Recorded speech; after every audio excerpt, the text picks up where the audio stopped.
Hamadakuyapi. Iuskiamachia kapi. Washitu ia Nichole makiapi tamakota. Oyate mitawa ki humpapa ka glala ka hangtuma e wichakiapi. Wana periota otue et wati. Makoche kinde Dakota tamakoche. Hello, my relatives. My name is Nichole, and I'm glad to see you all. I grew up in Illinois, and I'm a member of Standing Rock Tribe. My people are Hunkpapa and Oglala and Ihangtawan. And I live in Minneapolis, and this is Dakota land. It's been 171 years since the Treaty of 1851, when most all of the Dakota lands were ceded to the United States.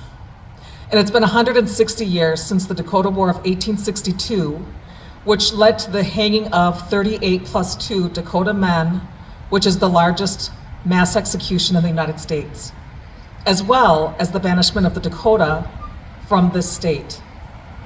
We were sent to the Dakotas and to Nebraska, some fled to Canada, but we weren't allowed in our homelands. This is still on the books today. It was never removed. In the 160 years since we were banished from our homelands, the Dakota language is in a state of emergency. We have a single first speaker that lives and was born in Minnesota. We have about 100 first speakers worldwide. I'm a Dakota language learner. I started the Dakota language series at the University of Minnesota in 2019.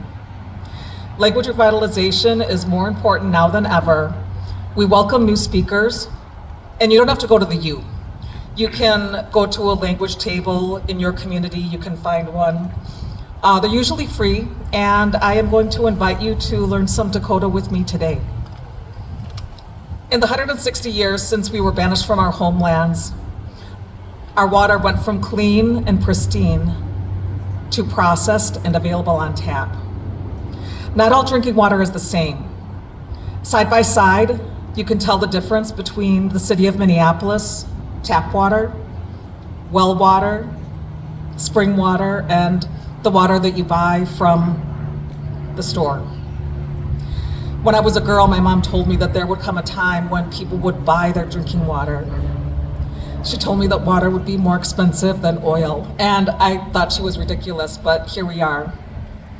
I want to thank Jeannie Castro, the city of Hopkins, the Minnehaha Watershed District, and Aladdis for inviting me to talk today. In developing this space, there was an intent to feature Minnehaha Creek and the Minnehaha Watershed Greenway. Seeing this focus on our water and green space makes me really happy, and it makes me happy that they wrote intent into the project. One of the ways Dakota people live with intent is when we say, Madakwe Owas'in. It means we are all related. Say it with me. Madakwe Oyas'in. Madakwe Oyasin. Madakwe Oyasi. Madakwe Oyasin. Madakwe Oyasi. We are all related. We are related to the two-legged, the four-legged, the birds and insects, the ground that you are standing on, the rocks and the trees, the sky and the four directions. We are all related. And the water. I should say waters, because there are many. Each and every droplet of water is unique, and together they make the creeks, like the Minnehaha Creek behind us. The water droplets make up the rivers, the lakes, the aquifers, and the oceans. It's all around us. And we ourselves are made up of water. We can live with intent by changing the way that we interact with water.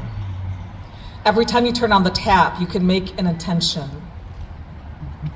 How many of you like coffee? Next time you have some coffee, next time you make some coffee, say thank you to the waters and to the beans. When you use water to drink, to cook, to wash yourself, to clean things, and to grow things, every single time you use water, make an intention, make a prayer, and let the water hear your thanks. Without intention, the water is empty. With intention, the water will give life. Mini Wichoni, water is life. By making Minnehaha Creek the feature of this space, the city of Hopkins and Minnehaha watershed are living with intention, and so can we. The next time you turn on the tap, say thank you to the water that you are about to use. When you stop by the creek, say thank you. The water will hear you.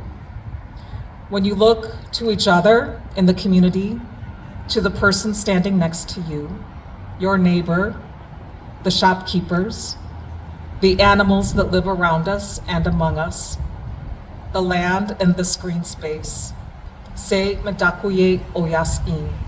Say it with me. Madakuye Oyas'in. We are all related. And I want to tell you a short story. It's not long, it's just a couple minutes.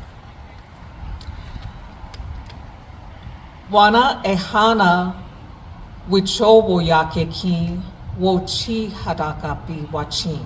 I want to tell you a story from long ago. It's about Unktomi. He is a Dakota trickster. Sometimes he appears as a spider, and sometimes he appears as a man. He can appear as anything, he can take any form.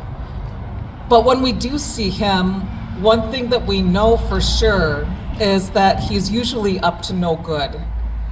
He is an example of what not to do and how not to act. So I want to tell you the story of Unktomi and the ducks. Before I tell you the story though, I want to teach you a few of the words that you're going to hear. Here's the first word. Ishtomuspi. It means everyone, close your eyes. Ishtomuspi. Say it with me. Ishtomuspi. Ishtomuspi. Say it and do it. Ishtomuspi. Ishtomuspi. Washte. The next word is duwampi. That means everyone, open your eyes. Duwampi. Duampi. Say it and do it. Duwampi. Duampi. Ishtomuspi. Ishtomuspi. Duwampi. Duampi. Ishtomuspi. Ishtomuspi. Duwampi. Duampi. Open your eyes and close your eyes. The next couple of words I want to teach you, we're gonna act them out. So I want you to do it with me and say it with me. The first word is manipi. Manipi. Manipi. Manipi. That means walk. That's a command. Everyone walk. Manipi. And inajipi. That means stand. Inajipi. Manipi. Najimpi. Washte. The next word I want to teach you is wachipi. That means dance. Everyone dance. Wachipi. And this is a story about ducks. So you can also dance like a duck. Wachipi. Okay, the next word I want to teach you is kia iyayapi. That means fly away. Kia iyayapi. Kia iayapi. Wachipi. Wachipi. Kia iyayapi. Kia iayapi. Okay, washte. So here's the story of Unktomi and the ducks. One day, Unktomi mani. Unktomi was walking.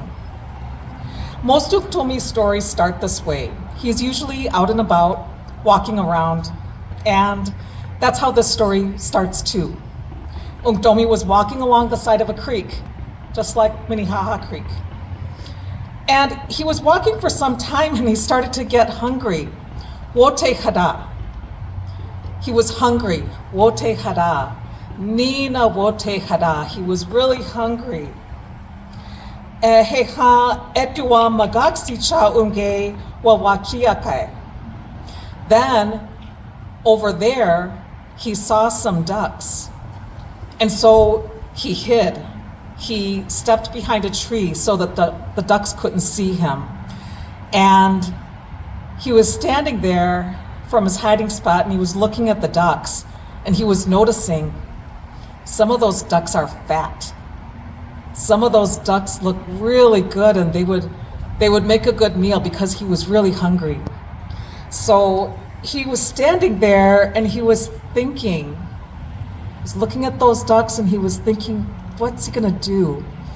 Iyukchan inaji. Standing there thinking, Iyukchan inaji. Let's see, where am I? Oh, hey, huh? Wo wiyukchan wa yuhe. Wo wiyukchan yuhe. He had an idea. Unktomi looked around and he gathered some grass and he put it in his wrap and he tied it up and he made a little bundle and then he put it on his back. Ake Unktomi mani. So again, Unktomi was walking and this time he wanted the ducks to see him. And the ducks did see him. They looked at him and they yelled, Unktomi, what are you carrying on your back? What is that? And Unktomi walked over to them and he said, oh, these are some songs. These are some songs that I'm carrying. And they said, Unktomi, would you sing one of those songs to us? And he said, I don't know, these are bad songs. I don't think I can sing them to you. And they said, please. And they insisted that he sing a song to them. And Unktomi said, well, I can sing a song for you, but you need to do exactly what the song says.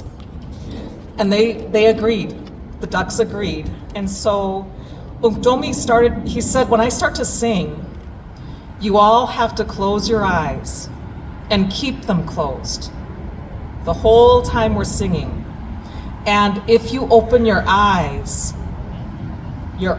will turn red for all eternity. And the ducks agreed. So Unktomi started to sing, Ishtomush wachipi, Due Yatuaha Hechi, Ishta Nishapikde, Ishta Nishapikde. Dance with your eyes closed. If you open your eyes will turn red. If you open your eyes will turn red. Ishtohumus wachipi, Due Yatua Hechi, Ishta Nishapikde, Ishta Nishapikde. Dance with your eyes closed. If you open your eyes will turn red. If you open your eyes will turn red. So all of the ducks were dancing. They were all dancing with their eyes closed. Ishtomus wachipi. Ishtomus wachipi. And as they danced with their eyes closed, Unktomi was singing and he was dancing among them. And as he danced, he would go up to some of the fatter ducks, the ones that looked really good to him, and then popped them on the head, and he wrung their necks, put it aside, and he would go to the next fattest duck, and again, pop them on the head, and he wrung their necks, and he was gonna go through all of them. But one of the ducks squealed a little bit. Unktomi was not fast enough to quiet them and take care of his business before they squealed. So one of the ducks opened his eyes. Everybody else had their eyes closed and were dancing, but one duck opened his eyes and he looked and he saw what was happening. And then he said, Duwampi, Duwampi. Everyone, open your eyes, open your eyes. Kia iayapi, kia iayapi. Everyone, fly away, fly away. Unktomi ihang unyampikte, Unktomi ihang unyankipte. Unktomi will destroy us, Unktomi will destroy us. And everyone opened their eyes, Duwampi. And everyone flew away, Kia iayapi. Unktomi did get a few ducks that day, but I like to think that most of the ducks flew away. And they say that that's why ducks have red eyes today and for all eternity. It's because they opened their eyes and they flew away instead of being destroyed by Unktomi. I like the story because it has a lesson for all of us. When someone tells you to look away and to pay no attention, or to close your eyes and dance, you don't need to obey. Keep your eyes open. Anamayakop tampi cha pedamayayapi henana epekte. You all listened to me today, and for that I am grateful, and I have no more to say.